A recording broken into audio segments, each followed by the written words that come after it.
হ্যাঁ, দর্শক শ্রোতা, আপনারা জানেন যে গতকাল তফসিল ঘোষণা হয়ে গেছে। ত্রয়োদশ জাতীয় নির্বাচনের তফসিল ঘোষণা অলরেডি হয়ে গেছে। যেই নির্বাচনে অনেক আশঙ্কা ছিল, হবে কি হবে না, এই ধরনের অনেক ধূম্রজাল তৈরি করা হয়েছিল।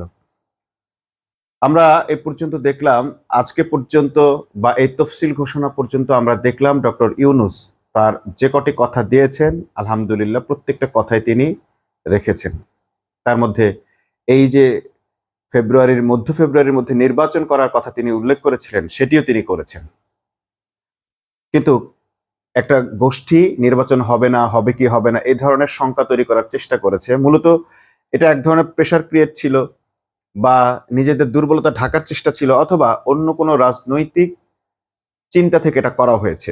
বিশেষ করে আমরা বাংলাদেশের যে কোনো রাজনৈতিক পরিস্থিতির জন্য প্রতিবেশী একটি দেশকে দায়ী করে থাকি, এবং আমরা জানি যে সে প্রতিবেশী দেশের এজেন্টরা বাংলাদেশের রাজনীতিকে বিভিন্নভাবে প্রভাবিত করে। ঠিক এই ক্ষেত্রেও আমরা দেখলাম যে প্রথম দিন থেকে নির্বাচন হবে কি হবে না, এই ডিলেমাটা তৈরি করা হয়েছে, দোদুল্যমানতা তৈরি করা হয়েছে, একটা শঙ্কা তৈরি করা হয়েছে বাংলাদেশের মানুষের মনে। এটা কেন করা হয়েছে তার একটি কারণ হতে পারে এরকম যে, যদি এটা তৈরি করা হয় তাহলে বিদেশিদের একটি চাপ আসতে পারে বাংলাদেশের উপর। এবং আমরা দেখলাম যে হ্যাঁ, দেশের বাইরে থেকে যে চাপগুলো মোটামুটি ছিল কম বেশি, তারা নির্বাচন কেন্দ্রিক একটি প্রশ্ন রাখতেন সকলের কাছে। কিন্তু ডক্টর ইউনূস যেই কথা দিয়েছিলেন যে মধ্য ফেব্রুয়ারির মধ্যে নির্বাচন হবে, এবং সেই নির্বাচনটাই শেষ পর্যন্ত তফসিল ঘোষণা হয়ে গেল। এক দফার তফসিল ঘোষণার ডেট পরিবর্তন করায় সেই ষড়যন্ত্রকারীরা বা সন্দেহ পোষণকারীরা আবার নতুন করে সন্দেহ ছড়িয়ে দিয়েছিল যে নির্বাচন যথাসময়ে হবে না। অবশেষে যথাসময়ে নির্বাচন অনুষ্ঠানের তফসিল ঘোষণা করা হলো, যথাসময়ে করা হলো। 29শে ডিসেম্বরকে নির্ধারণ করা হয়েছে মনোনয়ন জমা দেওয়ার শেষ ডেট, এবং 30 তারিখ থেকে পরবর্তী 5 দিনের মধ্যে মোটামুটি মনোনয়ন যাচাই বাছাইয়ের জন্য একটা সময় রাখা হয়েছে। অর্থাৎ খুব যে তাড়াহুড়া করে ফেলা হচ্ছে তাও না, আবার যে একেবারে তাড়াহুড়া হচ্ছে না তাও নয়। মোটামুটি যৌক্তিক সময়ের মধ্যেই তফসিলের যে কাজগুলো রয়েছে, তফসিল ঘোষণার বা নির্বাচনের যে কাজগুলো করতে হয়, এরপরে আদালতে যেতে হয়, প্রার্থীদের যদি কোনো কিছু থাকে, বলার থাকে, কোনো প্রার্থিতা বাতিলের পর, সেটার জন্য একটা যৌক্তিক সময় রাখা হয়েছে। প্রায় 15 থেকে 20 দিনের মতো একটা সময় রাখা হয়েছে। সব মিলে সুন্দর একটি তফসিল ঘোষণা হয়েছে। কিন্তু এই তফসিল ঘোষণার পর আমরা বিএনপির কাছ থেকে কোনো আশানুরূপ বা আমরা যেরকমটি প্রত্যাশা করেছিলাম এরকম কোনো রিয়াকশন পাইনি। বরং জামাত ইসলামী দেখলাম বিশাল মিছিল করে এই তফসিল ঘোষণাকে স্বাগত জানিয়েছে। অথচ এতদিন একটি পক্ষ প্রচার করে বেরিয়েছে যে জামাত নির্বাচনের জন্য প্রস্তুত নয়, যে কারণে তারা নির্বাচন পেছানোর জন্য নানান ধরনের ষড়যন্ত্র করছে, নানান ধরনের দাবি দাওয়া তুলে ধরছে। হ্যাঁ, দাবি দাওয়া তো অবশ্যই থাকবে, এটি আসলে দাবি তোলাটা একটা রাজনীতির অংশ। সেটি জামাত তুলুক কিংবা বিএনপি তুলুক, বিএনপিও অনেক ধরনের দাবি তুলেছে, জামাতও অনেক দাবি তুলেছে। তার চেয়ে বেশি দাবি তোলা হয়েছে জনগণের পক্ষ থেকে, বিশেষ করে শিক্ষকরা, অমুক পেশাজীবী, তমুক পেশাজীবী, প্রত্যেকটা পেশাজীবীর মানুষ, হাসপাতাল, নার্স, মানে এমন কোনো পেশাজীবী নেই যারা কোনো দাবি নিয়ে রাস্তায় নামেনি। অর্থাৎ দাবি দেওয়াটা আসলে কোনো দাবি তুললেই বিএনপি বলতো যে এটি নির্বাচনকে পেছানোর চেষ্টা। কিন্তু আমরা দেখলাম নির্বাচন আসলে পেছানোর চেষ্টা কেউই করেনি, নির্বাচন পেছানো হয়নি, বরং ডক্টর ইউনূস যে মধ্য ফেব্রুয়ারিতে নির্বাচন করতে চেয়েছেন সেই মধ্য ফেব্রুয়ারিতেই নির্বাচন হচ্ছে। কিন্তু এখন কি হচ্ছে? এই যে সুষ্ঠু নির্বাচনের ওয়াদা তিনি করলেন, ডক্টর ইউনূসকে এই সুষ্ঠু নির্বাচনের বা আন্তর্জাতিকভাবে বা উদাহরণ সৃষ্টিকারী একটি নির্বাচন তিনি করতে চেয়েছেন, বাংলাদেশের সবচেয়ে শ্রেষ্ঠ নির্বাচন তিনি করতে চেয়েছেন, সেটি কি তিনি করতে পারবেন? হ্যাঁ, তিনি পারতেন যদি প্রার্থীরা তাদের নিজের অবস্থান থেকে নিজেই নিজের দায়িত্বটা পালন করতেন, কিংবা রাজনৈতিক দলগুলো যদি তাকে সহযোগিতা করত। কিন্তু আমরা দেখছি কি, তফসিল ঘোষণার পরও বিভিন্ন দলের রাজনৈতিক গণসংযোগে বাধা দেওয়া হচ্ছে। এমনকি জামাত ইসলামীর গণসংযোগ বা বড় দলের গণসংযোগ এমনও নয়, বাধা দেওয়া হচ্ছে ছোটখাটো দল যাদেরকে আমরা মনে করতাম, তাদের উঠান বৈঠকেও পর্যন্ত বাধা দেওয়া হচ্ছে। তাদের নির্বাচনী সামান্যতম গণসংযোগে, বক্তব্যে, সব জায়গায় বাধা সৃষ্টি করা হচ্ছে। যদি এরকম বাধা দেওয়া অব্যাহত থাকে এবং নির্বাচন কমিশন, আমরা প্রথম দিনই দেখলাম এবি পার্টির একটি গণসংযোগে বাধা দিয়েছে। এবি পার্টির সাতক্ষীরার সেই প্রার্থী পুলিশকে কল করেছেন, পুলিশ তাকে দায় সারা গোছের জবাব দিয়েছে, বলেছে নির্বাচন কমিশনকে জানান, মানে হাইকোর্ট দেখানো আর কি। অর্থাৎ পুলিশ এই দায়িত্ব নেয়নি, ওসি এই দায়িত্ব নেয়নি। এরপরে নির্বাচন কমিশন তাকে লিখিত জানাতে হবে, তারপর তিনি ব্যবস্থা নেবেন, ততক্ষণে তার মিটিং করার সুযোগ শেষ। এই যে অবস্থাগুলো তৈরি করা হচ্ছে প্রথম দিন থেকেই, তফসিল ঘোষণার পরপরই, তাহলে যেই সংস্কারের দাবি তোলা হয়েছিল সে সংস্কার কি আদৌ হয়েছে? নির্বাচনে আচরণবিধির সংস্কার, নির্বাচনে আচরণের সংস্কার যদি না হয়, একটি প্রশ্ন বারবার তোলা হয়েছিল, এই যে নির্বাচন আচরণবিধি লঙ্ঘন করা হচ্ছে, অন্যের গণসংযোগে বাধা দেওয়া হচ্ছে, কিংবা এই জাতীয় আইন শৃঙ্খলা পরিপন্থী কাজ যদি করা হয়, সেক্ষেত্রে নির্বাচন কমিশন কি ভূমিকা রাখবে? নির্বাচন কমিশন কোনো ভূমিকা রাখারই বা কোনো পদক্ষেপ নেওয়ার বা কি শাস্তিমূলক ব্যবস্থা নেবে, সেটি তাদের কাছ থেকে এখন আমরা পরিষ্কারভাবে দেখিনি। যত ছোট ঘটনাই হোক, এটিকে এড়িয়ে যাওয়ার মতো নয়, যদি আমরা সেই শ্রেষ্ঠ নির্বাচনটি এবার দেখতে চাই, যদি আমরা সুষ্ঠু নির্বাচন দেখতে চাই এবং শ্রেষ্ঠ নির্বাচন দেখতে চাই।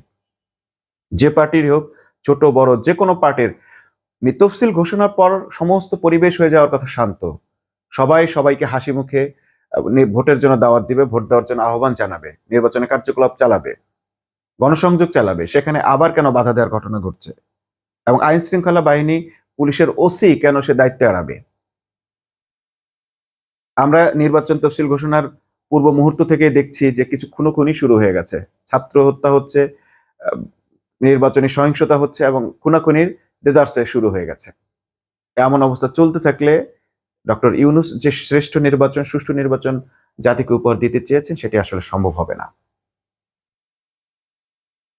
আমরা এখন নির্বাচনের তফসিল ঘোষণার পর যে আশাটি করছি সেটি হচ্ছে যে বাংলাদেশে খুব শীঘ্রই একটি নির্বাচন হবে এবং নির্বাচন কমিশন সমস্ত শক্তি নিয়ে তার যে দায়িত্ব, সে দায়িত্ব তিনি পালন করবেন। কোনোভাবেই লিখিত দেন, অমুক দেন, তমুক করেন, এইসব দায় এড়ানোর কথা না বলে প্রত্যেকটা রাজনৈতিক দলের জন্য লেভেল প্লেইং ফিল্ড তৈরি করবেন। একটি গোষ্ঠী যদি এই ধরনের সন্ত্রাসী কার্যকলাপ চালিয়ে চেষ্টা করে যে বাংলাদেশের নির্বাচনকে তারা ব্যাহত করবে, তারা মুখে বলছে নির্বাচন চাই, নির্বাচন চাই, কিন্তু তাদের আচরণ বলছে তারা নির্বাচন চায় না। তাদের প্রার্থী এখনো পর্যন্ত প্রার্থী মনোনয়ন স্বয়ংসম্পূর্ণ হয়নি।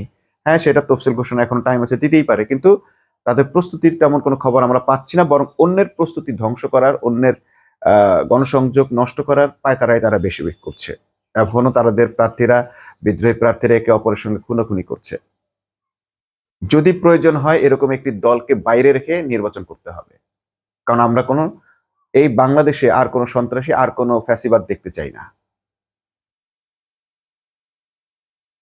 নির্বাচন কমিশনকে শক্ত আইন করতে হবে যে নির্বাচনের গণসংযোগে বাধা দেওয়া, অন্যের পোস্টার ছেঁড়া, অন্যের কাজে বাধা দেওয়া, অন্যের সংযোগে বাধা দেওয়া, কিংবা নিজেদের দলের ভেতরে কোনো ধরনের মারামারি, সন্ত্রাসী কার্যকলাপ জিরো টলারেন্সে যেতে হবে। যা রাজনৈতিকভাবে হচ্ছে, অমুক দলের হচ্ছে, নো, এটা হতে পারে না। স্বরাষ্ট্র উপদেষ্টাকে আমরা দেখছি এখন হাসি তামাশা করে সময় কাটাতে। স্বরাষ্ট্র উপদেষ্টা গোস্তে আলু কম না বেশি সেইটা হিসাব করতেছেন, অথচ আইন শৃঙ্খলার ব্যাপারে তাকে কঠোর হতে মোটেও দেখছি না। আমরা আশা করেছিলাম তফসিল ঘোষণার পর আইন শৃঙ্খলার পরিস্থিতি উন্নতি হবে এবং কঠোর হবে, কিন্তু আমরা প্রথম দিনই দেখলাম সেটি আসলে হয়নি। এখনো 24 ঘন্টা যায়নি, যে কারণে আমরা আর্লি কোনো মন্তব্য করতে চাচ্ছি না, কিন্তু আমরা আশা করব লেভেল প্লেইং ফিল্ড তৈরির ক্ষেত্রে নির্বাচন কমিশন তাদের সমস্ত শক্তি প্রয়োগ করবেন। প্রয়োজনে দায়িত্বভারের বেশিরভাগটাই সেনাবাহিনীর উপর অর্পণ করবেন এবং তাদেরকে মাঠে ডিপ্লয় করবেন। ইতিমধ্যেই শুরু হয়ে গেছে। আমরা এমনও দেখলাম যে ব্যানার, ফেস্টুনগুলো ছিঁড়ে ফেলা হয়েছে, তুলে ফেলা হয়েছে, কিন্তু সেখানেও আবার বিএনপি প্রার্থী মির্জা আব্বাসের ফেস্টুন রেখে দেওয়া হয়েছে। নির্বাচনের যারা সংশ্লিষ্ট যারা আছেন, আইন শৃঙ্খলাতে যারা জড়িত আছেন, কিংবা নির্বাচনকে সহযোগিতা যারা করছেন, তাদের মধ্যে এই ধরনের দ্বিচারিতা আশা মোটেও কাম্য নয়। নির্বাচন কমিশনের কাছে সব দলের পক্ষ থেকেই প্রায় দাবি ছিল শুধু একটি দল ছাড়া, সেটি হচ্ছে সিসিটিভির ব্যবহার, যাতে কারা নির্বাচনে অনিয়ম করছে, কারা দুর্নীতি করছে, কারা জাল ভোট দিচ্ছে, বা কারা বিশৃঙ্খলা করছে সেটি খুব স্পষ্টভাবে জাতি দেখতে পায়, সাধারণ মানুষও দেখতে পায়। সেজন্য কেন্দ্রে কেন্দ্রে সিসিটিভি রাখার যে দাবিটি জানিয়েছিল নির্বাচন কমিশন, এখনো পর্যন্ত সেই দাবির ব্যাপারে কর্ণপাত করেনি। নির্বাচন কমিশনের আরো বেশ কিছু আচরণ আছে যা দেখে এখনো পর্যন্ত সন্দেহ হচ্ছে যে তিনি আদৌ সুষ্ঠু নির্বাচন করতে চান নাকি কোনো একটি দলকে জিতিয়ে দিতে চান। প্রথম দিন থেকে প্রশ্ন তুলছে, আপনারা তফসিল ঘোষণা যেহেতু করেছেন, অতএব আপনারা আপনাদের চরিত্র বদলান এবং আজকে থেকে প্রমাণ করুন যে আপনারা নিরপেক্ষ। যদি এটি প্রমাণে ব্যর্থ হন তাহলে আপনাদেরকে এই নির্বাচনের দায়িত্ব পালন থেকে অবশ্যই অব্যাহতি নিতে হবে। এই জাতি আরেকটি পাতানো নির্বাচন দেখতে চায় না। এর আগে শেখ হাসিনার সময় ফ্যাসিবাদের পিরিয়ডে আমরা দেখেছি নির্বাচনে যারা সিইসি থাকেন তাদেরকে বিসিহীন বলা হতো। যদি এই নির্বাচন কমিশনও যদি এরকম সন্ত্রাসীদের কাছে, তখন তো সরকারের কাছে তারা পরাস্ত হয়েছে, কিন্তু এখন যদি এই নির্বাচন কমিশন সন্ত্রাসীদের কাছে, বিশৃঙ্খলাকারীদের কাছে, উগ্রবাদীদের কাছে হেরে যায়, তাহলে এই সিইসি কে কি বলা হবে এটা আমরা জানি না। যিনি দায়িত্ব নিয়েছেন তাকে আরো শক্তভাবে এবং আরো দৃঢ়তার সঙ্গে দায়িত্ব পালনের উদাত্ত আহ্বান জানাচ্ছি। জনগণের পক্ষ থেকে আমরা বারবার আপনাদেরকে সহযোগিতার আশ্বাস দিচ্ছি। অবশ্যই আপনারা লেভেল প্লেইং ফিল্ড তৈরি করবেন এবং আপনাদের নির্বাচনী যে আচরণবিধি আছে সেটি লঙ্ঘন করার সঙ্গে সঙ্গে ব্যবস্থা নেবেন। যদি কেউ অভিযোগ নাও করে, আপনাদের তো সোমোটো ভাবে ব্যবস্থা নেওয়ার অধিকার আছে, সেই ব্যবস্থা নেবেন। প্রার্থী মারা গেলে সে মৃত অবস্থায় সে কি লাশ হয়ে তারপরে এসে অভিযোগ দিবে? আপনারা অভিযোগের আশায় বসে থাকবেন কেন? আর মারা যাওয়ার পর আপনি সেই অভিযোগ নিয়ে ব্যবস্থা নিয়েই বা কি করবেন? আপনাদের হাতে কি বা আছে করার? এরপরে এইভাবে যদি একটা নির্বাচন হয়ে যায়, নির্বাচিত হয়ে একটি অন্য একটি সরকার আসার পরে যে তাদের বিচার করবে, এর কোনো সুযোগই নেই। কারণ যারা এইভাবে ক্ষমতায় আসবে তারা তো তাদের বিচার করবে না। আর যারা নির্বাচনে প্রতিদ্বন্দ্বিতা করছেন তাদের প্রত্যেকের প্রতি অনুরোধ, আপনারা আপনাদের শৃঙ্খলা নিজেরা বজায় রাখুন এবং অবশ্যই নির্বাচন কমিশনের উপর ভরসা করে থাকবেন না। সন্ত্রাসীদের প্রতিহত করতে জনগণকে সাথে নিয়ে অবশ্যই আপনাদেরকে ব্যবস্থা নিতে হবে। কারণ এই নির্বাচন কমিশনের ব্যাপারে প্রথম থেকে প্রশ্ন রয়েছে, এখনো প্রশ্ন আছে, তারা লেভেল প্লেইং ফিল্ড আদৌ তৈরি করতে পারবে কিনা। কিন্তু রাষ্ট্র জনগণের, এই অধিকার জনগণের, এই ফ্যাসিবাদ থেকে রাষ্ট্রকে উদ্ধার করেছে জনগণ, জনগণের রক্ত দিয়ে। অতএব নির্বাচন কমিশন কিংবা প্রশাসনের উপর সম্পূর্ণ ভরসা করে বসে থাকাটা হবে বোকামি। অবশ্যই নিজেদেরকে নিজস্ব প্রচেষ্টার মাধ্যমে, নিজস্ব লোকবলয়ের মধ্য দিয়ে নিজেদের নিরাপত্তা নিশ্চিত করতে হবে। গণসংযোগে কোনো ধরনের গণসংযোগের জন্য বাধা দেওয়া না হয়, যদি বাধা দেওয়া হয় তাদের ব্যাপারে কঠিন ব্যবস্থা নিতে হবে। প্রয়োজনে যে প্রার্থীর পক্ষের লোকেরা এরকম গণসংযোগে বাধা দিবে, সন্ত্রাসী কার্যকলাপ করবে, তাদের প্রার্থিতা বাতিল করতে হবে এবং সেই পাওয়ার নির্বাচন কমিশনের আছে। কিন্তু তারা কখনো এই পাওয়ার কাজে লাগান না, নিজেদেরকে বিচিহীন প্রমাণ করতেই যেন তারা খুব পছন্দ করেন। তফসিল ঘোষণা হয়েছে, এখন দায়িত্ব সম্পূর্ণ নির্বাচন কমিশনের। প্রধান নির্বাচন কমিশনারের প্রতি এবং অন্যান্য কমিশনারের প্রতি আমাদের আহ্বান থাকবে, আপনারা আপনাদের কাজটি সুচারুভাবে করেন, আর না হয় দায়িত্ব ছেড়ে দিতে হবে। সচেতন দেশবাসীর কাছে অনুরোধ, আপনারা সচেতনতার সাথে এই নির্বাচনকে সুষ্ঠু করার জন্য যে ধরনের পরিবেশ দরকার হয় সেই পরিবেশ তৈরিতে সবাইকে সহযোগিতা করুন। সন্ত্রাসীদের প্রতিহত করুন, চাঁদাবাজদের প্রতিহত করুন এবং